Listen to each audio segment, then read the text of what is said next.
প্রচণ্ড গরমে দিনের বেলাটা বাড়ির বাইরে না বেরিয়ে বাড়ির মধ্যেই থাকার চেষ্টা করুন। যাদের কাজ আছে তাদের তো কিছু করার নেই, যেতেই হয় বাধ্যতামূলক তাদের ক্ষেত্রে। কিন্তু যাদের সেইভাবে কোনো কাজ নেই বা গ্রীষ্মের ছুটি পড়ে গেছে যাদের, তাদেরকে বলবো দিনের বেলাটা রোদের সময় বাড়িতেই থাকুন। তো বাড়িতে থাকার সময়টুকু সমস্ত সময়টা ফোনের পিছনে না দিয়ে ছবি আঁকার পিছনে দিন। এখনই কথা হবে যে ছবি আঁকাটা খুব একটা সহজ কাজ নয়, কিন্তু আমি যেইভাবে ছবি আঁকার নতুন পদ্ধতিগুলো নিয়ে ভিডিও বানাই, তাতে সেই পদ্ধতি ফলো করে যে কেউ সহজেই ছবি আঁকতে পারবে ঘরে বসে। একটা সুন্দর জিনিস বানাতে গেলে যে খুব দামি কিছু জিনিসের বা সরঞ্জামের দরকার হয় তা নয়।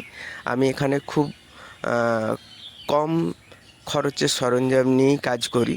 তো আমি যেই ছবিটা বানাচ্ছি সেটার জন্য একটা সাদা পেপার লাগবে এবং সেই সাথে যেটা লাগবে এক সেট ব্রাশ পেন এখন খুব কম দামেই বাজারে পাওয়া যায় এবং এই পেনটার সাহায্যে খুব সহজেই আপনি একটা সুন্দর ছবি এঁকে ফেলবেন অল্প সময়ের মধ্যে।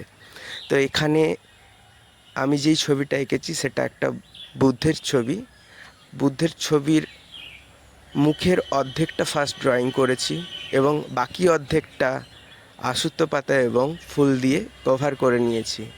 এখানে অর্ধেকটা মুখের ছবি আঁকার কারণ আমরা যদি পুরো ছবিটা আঁকতে যাই, দুটো চোখ নাক মুখের ব্যালেন্স করতে যেয়ে ছবিটা আঁকা আমাদের কাছে অনেক জটিল হয়ে যায়। তো যারা আঁকতে পারে তাদের কাছে কোনো ব্যাপার নয়, কিন্তু যারা আঁকতে না পারে তাদের কাছে ব্যাপারটা অনেকটা জটিল হয়ে যাবে বলে আমি কম্পোজিশনটা এইভাবে সাজিয়ে দিয়েছি যাতে যে কেউ সহজেই এই ছবিটা এঁকে ফেলতে পারে। তো এই ছবিটা আঁকার জন্য প্রথমে লেড দিয়ে আমি ড্রয়িংটা করে নিয়েছি খুব তাড়াতাড়ি এবং খুব সহজভাবে। তারপরে সেটাকে কালার করে নিয়েছি ব্রাশ পেনের ব্যবহার করে। তো এখানে ব্রাশ পেনের ব্যবহার করেছি, যেটা পোর্ট্রেটের জন্য ব্যবহার করেছি লাইট ব্লু এবং ব্লেন্ডিং পেনটা বুদ্ধের মুখটা আঁকার জন্য, মুখে কালার করার জন্য, এবং পাতাগুলো কালার করেছি ডিপ গ্রিন, লাইট গ্রিন এবং ইয়েলো কালারের ব্যবহার করে। আর ফুলগুলো এঁকে নিয়েছি পিঙ্ক কালার, লাইট পিঙ্ক এবং ডিপ পিঙ্কের ব্রাশ পেনটা ব্যবহার করে। খুব সহজভাবেই এঁকেছি।